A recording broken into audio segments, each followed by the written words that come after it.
بسم اللہ الرحمن الرحیم۔ واجب الاحترام عالی مرتبت سامعین و ناظرین، السلام علیکم ورحمۃ اللہ وبرکاتہ۔ آج 3 رمضان المبارک ہے اور یہ دن حضرت سیدہ طیبہ طاہرہ حضرت زہرا پاک سلام اللہ علیہا کا یوم وصال ہے۔ اللہ کے پیارے محبوب علیہ الصلاۃ والسلام کے ساتھ ان کا جو تعلق اور جو رشتہ ہے ان کو کائنات کی دیگر خواتین سے ممتاز کرتا ہے۔ حضور نبی رحمت صلی اللہ علیہ وآلہ وسلم کے قلب اطہر کا ٹکڑا ہیں حضرت سیدہ زہرا سلام اللہ علیہا، اور ان کے فضائل میں، ان کے مناقب میں، ان کی شانوں میں بہت احادیث مروی ہیں۔ حضرت سعد بن ابی وقاص رضی اللہ تعالی عنہ سے یہ روایت مروی ہے جس کو امام مسلم نے اپنی صحیح میں درج کیا۔ قالا لما نزلت هذه الآیہ فقل تعالوا ندعو ابناءنا وابناءکم، جب آیت مباہلہ نازل ہوئی کہ آپ اپنے بیٹے لے آئیں، ہم بھی اپنے بیٹے لے آتے ہیں، آپ بھی اپنی خواتین لے آئیں، ہم بھی اپنی خواتین لے آتے ہیں، آپ بھی آ جائیں اور ہم بھی آ جاتے ہیں، اور پھر مباہلہ کرتے ہیں۔ نجران کے عیسائیوں کے ساتھ یہ مباہلہ ہونا قرار پایا تھا، اور اللہ کے محبوب علیہ السلام اس مباہلہ کے لیے تشریف لائے تو حضور علیہ السلام نے ایک ہاتھ سے حضرت امام حسن کو تھاما ہوا تھا اور دوسرے ہاتھ کی انگلی سے حضرت امام حسین رضی اللہ تعالی عنہ کو لگایا ہوا تھا، اور حضور کے پیچھے سیدہ طیبہ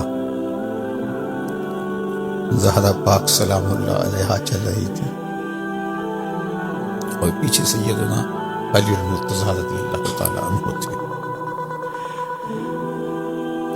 تو جب یہ تقدس مآب 5 نفوس پر مشتمل نورانی قافلہ آگے بڑھ رہا تھا تو عیسائیوں کے ایک بڑے پادری نے اس منظر کو دیکھا اور اس نے کہا کہ میں ان عالی مرتبت ہستیوں کو دیکھ رہا ہوں، واللہ اگر یہ کہیں کہ یہ پہاڑ اٹھ کے دوسری جانب ہو جائیں تو یہ بھی ہو جائے گا، ان کے ساتھ مباہلہ نہ کرنا۔ اور پھر انہوں نے راہ فرار اختیار کر لی، اور فرمایا گیا کہ اگر وہ مباہلہ کرتے تو روئے زمین پہ ایک بھی عیسائی زندہ نہ بچتا۔ تو یہ آیت مباہلہ جب نازل ہوئی تو حضرت سعد بن ابی وقاص رضی اللہ تعالیٰ عنہ فرماتے ہیں دعا رسول اللہ صلی اللہ علیہ وآلہ وسلم علیاً و فاطمۃ و حسناً و حسیناً، حضور نے حضرت علی المرتضیٰ رضی اللہ تعالیٰ عنہ کو بلایا، سیدہ زہرا پاک سلام اللہ علیہا کو بلایا، و حسناً و حسیناً، حضرت امام حسن کو، امام حسین کو بلایا، فقال، اور ارشاد فرمایا اللہم ہؤلاء اہلی، اے اللہ یہ میرا خاندان ہے، یہ میرے اہل بیت ہیں، یہ میرا قبیلہ ہے۔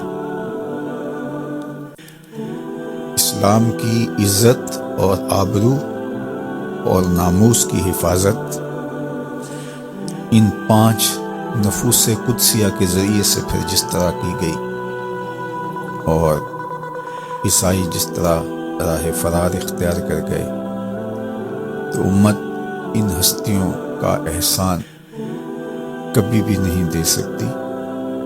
تو ہمیں احسان فراموش نہیں ہونا چاہیے،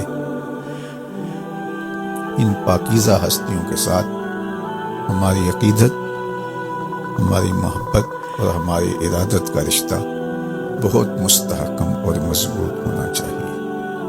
حضرت مسور بن مخرمہ رضی اللہ تعالی عنہ سے ایک روایت ہے، اللہ کے محبوب علیہ السلام کا فرمان، فاطمہ تو بدعۃ منی، فاطمہ میری جان ہے، میرا پارہ قلب ہے، میرے جسم کا ٹکڑا اور حصہ ہے۔ فمن اغضبہا اغضبنی، جس نے فاطمہ کو ناراض کیا اس نے مجھے ناراض کیا۔ اور ایک حدیث کے لفظ یہ ہیں، وَيُؤْذِينِي مَنْ أَذَاهَا، جس نے سیدہ زہرا پاک سلام اللہ علیہا کو اذیت پہنچائی، تکلیف دی، اس نے مجھے تکلیف دی۔ باپ کے لیے بیٹی اس قدر عزیز ہوتی ہے کہ اس کو سب سے زیادہ تکلیف اس وقت ہوتی ہے کہ جب اس کی بیٹی کو تکلیف پہنچائی جائے۔ اور ایک خاتون کے لیے، ماں کے لیے سب سے بڑھ کر رنج، صدمے اور دکھ کا مرحلہ یہ ہوتا ہے کہ اس کی اولاد کو تکلیف پہنچے۔ تو سیدہ زہرا پاک سلام اللہ علیہا کی تکلیف سے حضور دکھی ہو جاتے ہیں، ناراض ہو جاتے ہیں۔ اور سیدہ زہرا پاک سلام اللہ علیہا کو کس قدر اذیت، تکلیف اور دکھ پہنچا ہوگا جب ان کے شہزادوں کے سر کاٹ کے نیزوں پہ چڑھائے گئے اور ان کے مبارک اجسام پر گھوڑے دوڑائے گئے۔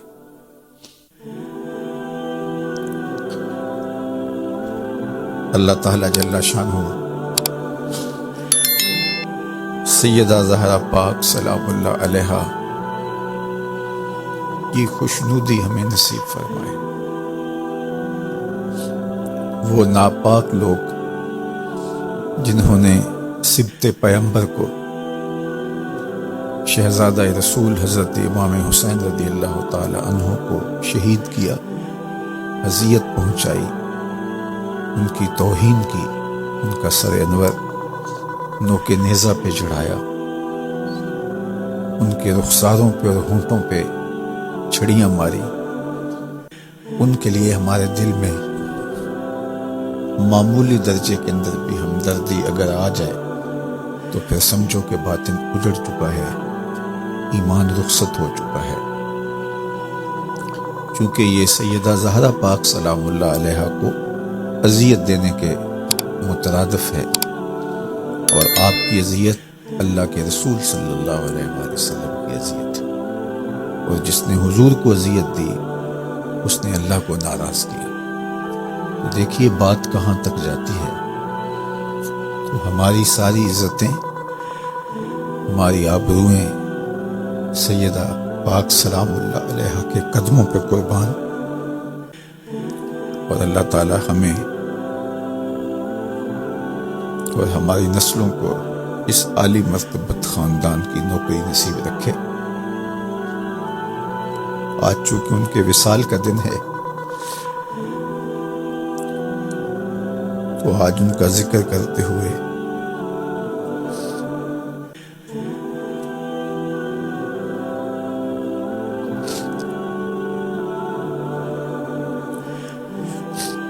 یقیناً ہمارا جذبات سے مغلوب ہو جانا یہ ان کی محبت کی دلیل ہے۔ اللہ بارگاہ زہرا سلام اللہ علیہا میں ہماری حاضری اپنی بارگاہ میں قبول فرمائے۔ میں اس عنوان سے ایک اور روایت آپ کے سامنے رکھنا چاہتا ہوں۔ حضرت جمع بن عمیر رضی اللہ تعالی عنہ کہتے ہیں، دخلت ما امتی علی عائشہ، میں اپنی پھپھو کے ساتھ حضرت سیدہ طیبہ طاہرہ سیدہ عائشہ رضی اللہ تعالی عنہا کی بارگاہ میں حاضر ہوا۔ فسئلت ای الناس کان احب الی رسول اللہ، تو حضور علیہ الصلوۃ والسلام کی زوجہ محترمہ ام المومنین محبوبہ محبوب کائنات سید عائشہ رضی اللہ تعالی عنہا سے سوال کیا گیا کہ ای الناس کان احب الی رسول اللہ، لوگوں میں سے سب سے زیادہ حضور علیہ السلام کا محبوب کون تھا؟ حضور سب سے زیادہ محبت کس سے کرتے تھے؟ یہ کس سے پوچھا گیا؟ حضور کی زوجہ محترمہ سے۔ تو انہوں نے جو جواب دیا وہ سنیے۔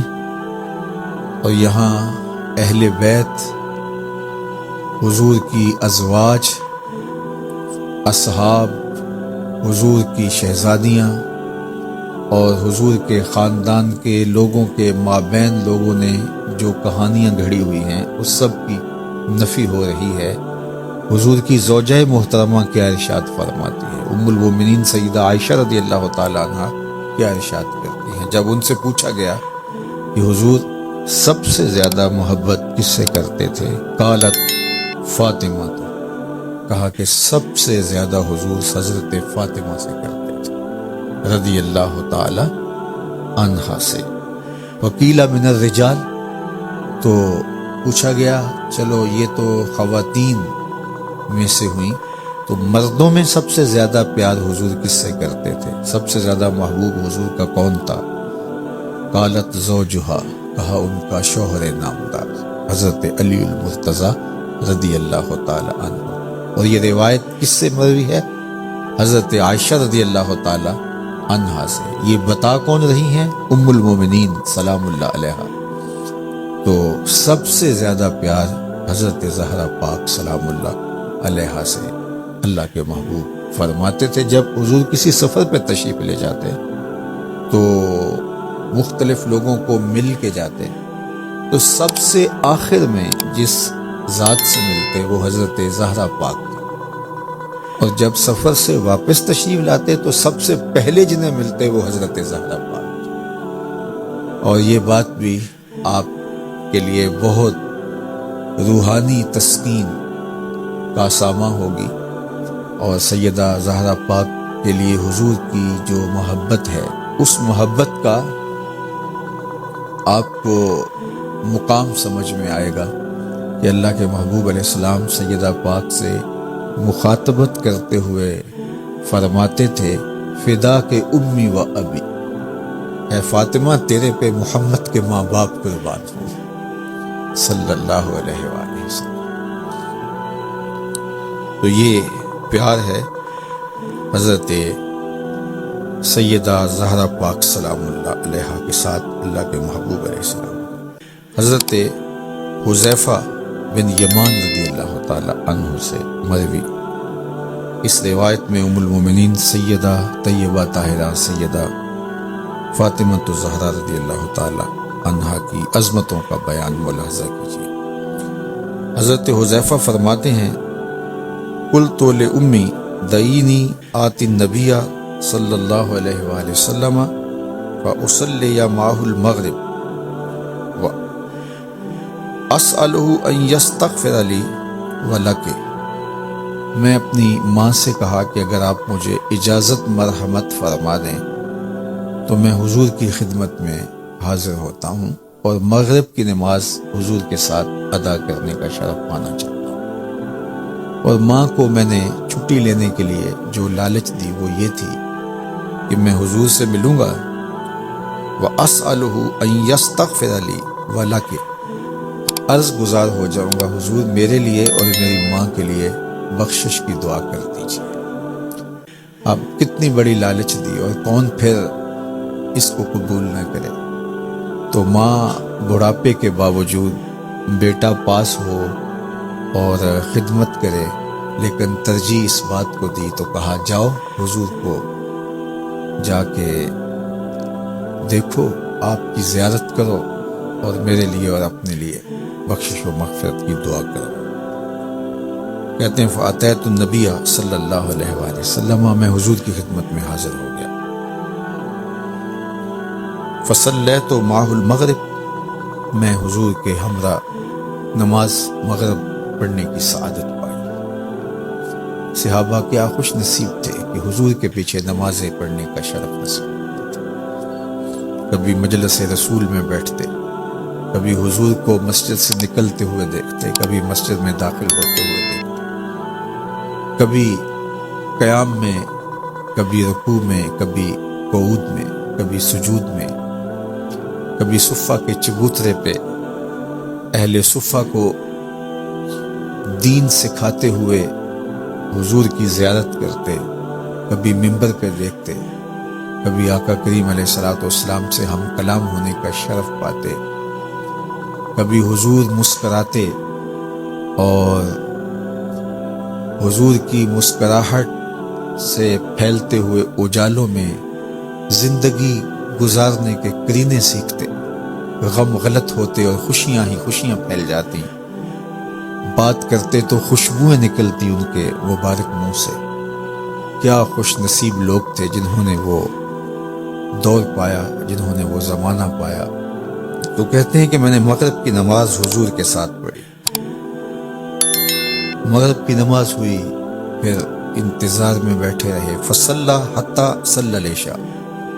اس کے بعد حضور نوافل میں مشغول رہے، اوراد و وظائف کرتے رہے، حتیٰ کہ عشاء کی نماز کا وقت ہو گیا، عشاء کی نماز بھی پڑھی۔ ثم انفطل فتبعته، پھر حضور علیہ الصلوۃ والسلام اپنے مصلی سے حجرہ انور کی جانب رخ پھیرا اور اپنے کاشانہ نور میں داخل ہونے لگے۔ وہاں سے کوئی فاصلہ اتنا زیادہ نہیں ہے، تو جو ہی حضور اپنے کاشانہ نور کی طرف رخ انور پھیرا اور حضور تشریف لے جانے لگے، تو میں نے کہا کہ میں تو اپنی ماں سے وعدہ کیا تھا کہ حضور کو میں عرض کروں گا آپ کے لیے اور اپنے لیے غفران و رحمت کی دعا کا، تو حضور تو تشریف لے جا رہے ہیں اور ماں تو جاگ رہی ہوگی، اور جاتے ہی پہلا سوال یہی کرے گی کہ حضور سے دعا کروائی میرے لیے اور اپنے لیے مغفرت کی، تو کیا جواب دوں گا؟ تو حضور تو یہ جا رہے ہیں، تو میں حضور علیہ السلام کے پیچھے چل پڑا۔ فرماتے ہیں فسمع صوتی، تو حضور نے میری آواز سنی، میرے قدموں کی آہٹ کو سنا، فقال، اور ارشاد فرمایا، من ھذا، کون ہے؟ حذیفہ تو، پھر خود ہی فرمایا حذیفہ تو نہیں۔ اللہ اکبر، قدموں کی آہٹ سے پہچانتے ہیں یہ کس کے قدموں کی چاپ ہے۔ تو فرمایا من ھذا، حذیفہ تو، کون ہے؟ حذیفہ تو نہیں۔ قلت نعم، میں نے کہا کہ حضور میں ہوں۔ دل زور زور سے دھڑک رہا ہوگا کہ جلدی جلدی حضور کو اپنی عرضی پیش کروں اور اپنی ماں کے لیے اور اپنے لیے مغفرت کی دعا کا کروں۔ قلت نعم، میں نے کہا جی جی حضور میں ہوں۔ قال ما حاجتک، آقا کریم نے ارشاد فرمایا کیا کام ہے؟ غفر اللہ لک ولامک، اللہ تجھے بھی بخش دے، تیری ماں کی بھی مغفرت فرما دے۔ یہاں تو لب کھولنے کی ضرورت بھی نہیں پڑتی، یہاں تو عرضی ڈالنے کی ضرورت بھی نہیں پڑتی، وہ بند لبوں کی بولیاں بھی سمجھتے ہیں۔ تو کہا ما حاجتوں کا، غفر اللہ لک ولامک، اللہ تجھے بھی بخش دے، تیری ماں کی بھی مغفرت فرما دے۔ بتاؤ کس کام آئے ہو؟ اب جو کام تھا وہ تو بولنے سے پہلے ہی ہو گیا، سہارا لے کے لفظوں کا یہاں نہ التجا کر، وہ جنبش لب سے پہلے ہی دل کی بات سمجھ لیتے ہیں، یہاں لفظوں کا سہارا لینے کی ضرورت نہیں ہے۔ تو کہا کہ ما حاجتوں کا، غفر اللہ لک ولامک، کیا کام ہے اللہ تجھے بھی بخش دے، تمہاری ماں کو بھی بخش دے۔ قال ان ھذا ملک لم ینزل الارض قط قبل ھذہ اللیلہ، اور پھر اللہ کے محبوب نے ارشاد فرمایا، حذیفہ نے آگے بات نہیں کی، چونکہ جو وہ کہہ رہے تھے، جو ان کے دل میں بات چل رہی تھی، اس کا جواب حضور نے ارشاد فرما دیا، اور پھر فرمایا کہ حذیفہ یہ ایک فرشتہ ہے جو زمین پر اس سے قبل پہلے نہیں آیا، دھرتی پر پہلی بار یہ حاضر ہوا ہے۔ استاذن ربہ ان یسلم علیہ، یہ دو کام کرنے آیا ہے، ایک تو اللہ سے اذن مانگ کے، اجازت لے کے اس لیے دنیا پر آیا ہے کہ رب سے اس نے اذن طلب کیا تھا، مالک اجازت ہو میں زمین پہ جاؤں تیرے محبوب کو سلام کروں۔ یہ مجھے سلام کرنے کے لیے حاضر ہوا ہے۔ اس کا پہلا مقصد حاضر ہونے کا، آج یہاں آنے کا، مجھے سلام کرنا ہے۔ اور دوسرا مقصد اس کے آنے کا، وَيُبَشِّرَنِي بِأَنَّ فَاطِمَةَ سَيِّدَةُ نِسَاءِ أَهْلِ الْجَنَّةِ، اور دوسرا اس کے آنے کا مقصد یہ ہے کہ مالک میں سلام کرنے جا رہا ہوں، تو مالک نے کہا پھر میرے محبوب کو سلامی پیش کرنے جا رہے ہو، یہ گلدستہ بھی پیش کرنا، یہ تحفہ بھی محبوب کی چوکھٹ میں پیش کرنا، اور رب کا وہ سندیسہ پیغام میرے نام دے رہا ہے اور بشارت دے رہا ہے، وَيُبَشِّرَنِي بِأَنَّ فَاطِمَةَ سَيِّدَةُ نِسَاءِ أَهْلِ الْجَنَّةِ، کہ آپ کی شہزادی سیدہ فاطمہ الزہرا جنتی عورتوں کی سردار ہے۔ وَأَنَّ الْحَسَنَ وَالْحُسَيْنَ سَيِّدَا شَبَابِ أَهْلِ الْجَنَّةِ، اور حضرت امام حسن اور امام حسین رضی اللہ تعالیٰ عنہ جنتی جوانوں کے سردار ہیں۔ اللہ اکبر۔ اللہ کے محبوب علیہ الصلوۃ والسلام کی شہزادی حضرت زہرا پاک سلام اللہ علیہا کا یہ اعزاز کہ خود جنتی خواتین کی سردار ہیں، اور ان کے شہزادے حسن اور حسین جنتی جوانوں کے سردار ہیں، ان کے شوہر نامدار حضرت علی المرتضیٰ رضی اللہ تعالیٰ عنہ ولیوں کے سردار ہیں، اور ان کے والد گرامی نبیوں کے سردار ہیں۔ تو کائنات میں ایسی ہستی کون ہوگی جس کو یہ اعزازات نصیب ہوئے ہوں گے؟ تو اقبال نے اسی لیے کہا تھا، مریم از یک نسبت عیسیٰ عزیز، از سے نسبت حضرت زہرا عزیز۔ حضرت مریم عزیز روزگار ہوئی، قرآن میں ان کے نام کی دھوم ہے، اور ان کے قصیدے قرآن نے بیان فرمائے ہیں، ان کی طہارت کے عنوان قرآن نے رقم کیے ہیں، اور ان کے نام کی صورت اتری ہے جو قرآن کے دامن میں سورہ مریم کے نام سے موسوم ہے۔ تو کہا کہ وہ اتنی عزتوں پر فائز المرام ہوئی، تو اس کا سبب کیا تھا کہ وہ حضرت عیسیٰ کی ماں ہونے کا اعزاز پاتی۔ مریم از یک نسبت عیسیٰ عزیز، وہ ایک نسبت کے ساتھ اس مرتبے پہ پہنچی کہ ان کے قصیدے قرآن نے پڑھے۔ از سے نسبت حضرت زہرا عزیز، اور حضرت زہرا سلام اللہ علیہا کو 3 نسبتیں نصیب ہیں۔ سب سے پہلی نسبت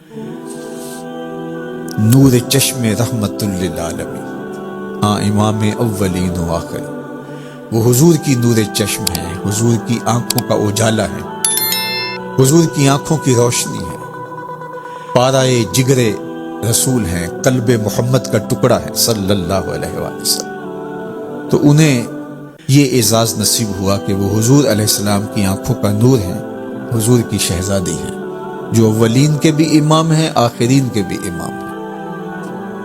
دوسرا اعزاز ان کا یہ ہے، بانوے آں تاجدار حل عطا، مرتضیٰ مشکل کشا شیر خدا۔ حضرت زہرا پاک کا یہ اعزاز ہے کہ وہ زوجائے محترمہ ہیں حضرت مولا مرتضیٰ کی، جو مشکل کشا بھی ہیں، جو مرتضیٰ بھی ہیں، اور شیر خدا بھی ہیں۔ اللہ اکبر۔ پھر اس کے بعد کہا کہ مادر آں مرکز پرکار عشق، مادر آں قافلہ سالار عشق۔ ان کا اعزاز یہ ہے کہ وہ عشق کے پرکار کا جو مرکز ہے، یعنی حضرت امام حسن رضی اللہ تعالیٰ عنہ، امام حسین رضی اللہ تعالیٰ عنہ، وہ جو عشق کے سالار ہیں، عظمتوں کی معراج پہ فائز المرام ہستیاں جو ہیں، انہیں ان کی ماں ہونے کا اعزاز نصیب ہوا ہے۔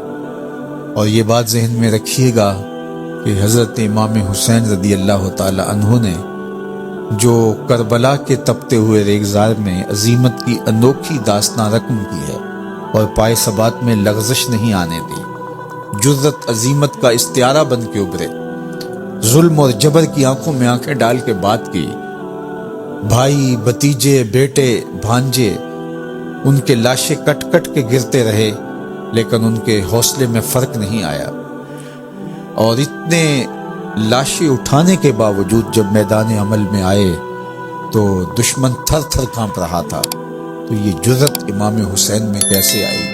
تو اقبال کہتا ہے یہ شیر بطول کا اثر ہے، یہ زہرا پاک کی تربیت کا رنگ ہے، انہوں نے جو قرآن پڑھ پڑھ کے لوریاں دی تھی یہ اس کا اثر ہے کہ آج بیٹا نیزے کی نوک پہ بھی قرآن سنا رہا ہے۔ وہ صبر و تسلیم و رضا کے ماحول میں پرورش پانے والی سیدہ جو قرآن پڑھتی اور چکی گھماتی اور پھر اس سے آٹا پیستی، تو جب ماں چکی پیستے ہوئے آٹا تیار کرتے ہوئے درود پڑھے، قرآن کی تلاوت کرے، تو پھر بچے تو حسین ابن علی کے نقوش پاک کا نور ہی لیں گے، اور وہ اس خوبصورت ماحول کے اندر پروان چڑھنے والے پھر عظیمت کی انوکھی داستانیں ہی رقم کریں گے۔ تو اللہ تعالیٰ جل شانہ کی بارگاہ میں آپ سارے لوگوں کی آمین کے ساتھ دعا ہے کہ اللہ تعالیٰ جل شانہ ہمیں زندگی میں کبھی بھی معمولی درجے کی بے ادبی سے بھی محفوظ فرمائے۔ اہل بیت ہوں، اصحاب رسول ہوں، اولیاء کرام ہوں، مشاہیر امت ہوں، ہمیں ادب والوں میں رکھیں۔ اگر آپ پوچھیں کہ دین کیا ہے تو اقبال نے 2 لفظوں میں کہا، دین سراپا سوختن اندر طلب، انتہائش عشق آغازش ادب۔ طلب محبوب میں تڑپنے کا نام دین ہے، ادب سے شروع ہوتا ہے، عشق پہ ختم ہو جاتا ہے۔ جو دین ادب سے شروع نہیں ہوتا وہ دین ہی نہیں ہے، وہ قابل قبول ہی نہیں ہے، وہ کوئی فلسفہ ہو سکتا ہے، دین نہیں ہے۔ اس لیے ہماری محبتیں اور عقیدتیں اہل بیت کرام کے ساتھ جو ہیں یہ شریعت کا ہم سے تقاضا ہے، یہ محض ہماری طبع کا نتیجہ نہیں بلکہ شریعت کا ہم سے تقاضا ہے۔ اقبال نے ایک جملہ کہا تھا کہ از ولائے دودھ مانش زندہ، اللہ اکبر۔ کہتے ہیں کہ میں حضرت زہرا پاک سلام اللہ علیہا کے بیٹوں کی محبت کی وجہ سے ہی تو زندہ ہوں۔ از ولائے دودھ مانش زندہ ہوں، در جہاں مثل گوہر تابندہ ہوں، اور اس جہان کے اندر جو موتی کی طرح چمک رہا ہوں، اور میرا نام لوگوں کو جو ہے وہ عزت سے لینے کا جو اللہ کی طرف سے ذہن دیا گیا ہے، تو کہا وہ اس وجہ سے ہی ہے کہ میں سیدہ زہرا پاک کے بیٹوں کی محبت اور ان کے پیار میں اپنی زندگی کو لگایا ہے۔ اللہ تعالی ہم سب کو اس عالی مرتبت خاندان کی محبت کا نور نصیب فرمائے، اور سیدہ زہرا پاک کے نوکروں میں ہمیں رکھے، اور ہماری بیٹیوں کو، ہماری بہوؤں کو، ہماری ماؤں اور بہنوں کو اللہ زہرا پاک کی کنیزوں میں شامل فرمائے۔ وصلی اللہ تعالی علی النبی الامین